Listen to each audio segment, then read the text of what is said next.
Hi, I'm Duffy Dixon with Duffy Dixon Media.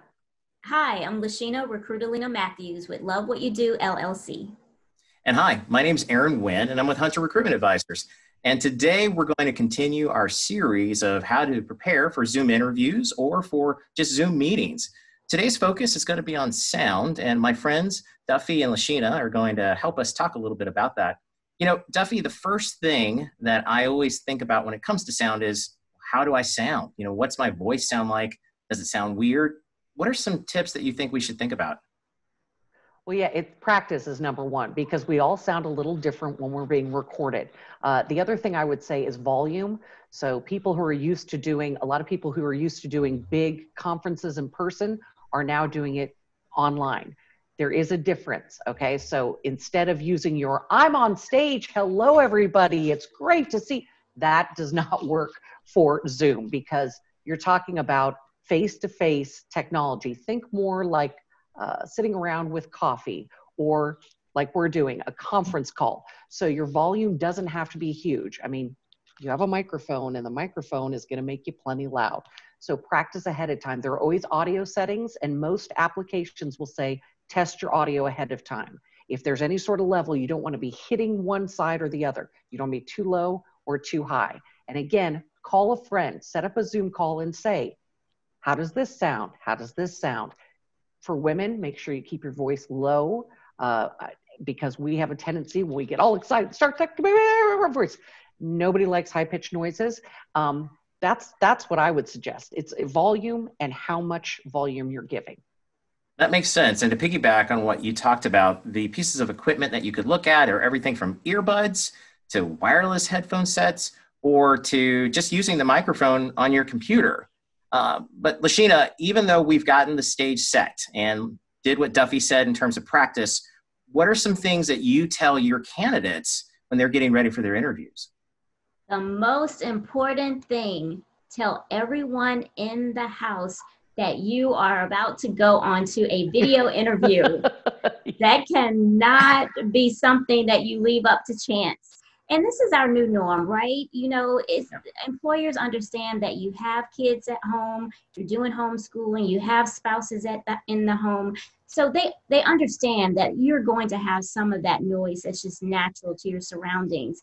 But for the sake of your focus, make sure that you let everyone know that you're about to do a video interview so that you don't have any unexpected people to come that are not fully clothed that are around you during this interview time. So it's really important to make sure you have a dedicated space that you can have the video interview so that you can be as focused as possible so that you can really present yourself as best as you can.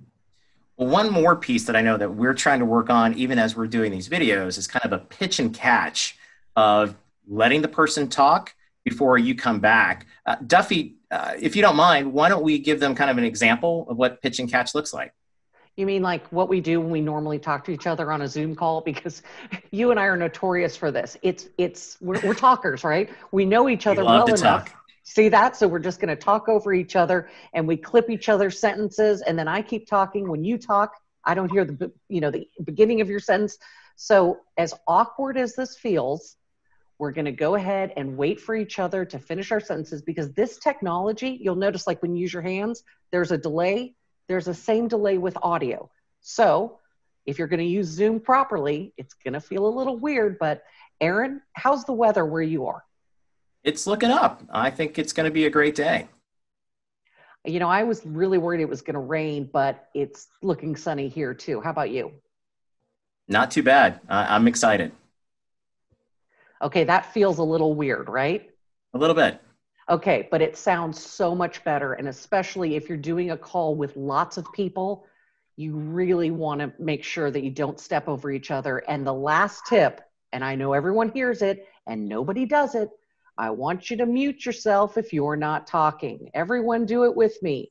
Go to usually the lower left. You'll see the microphone and hit.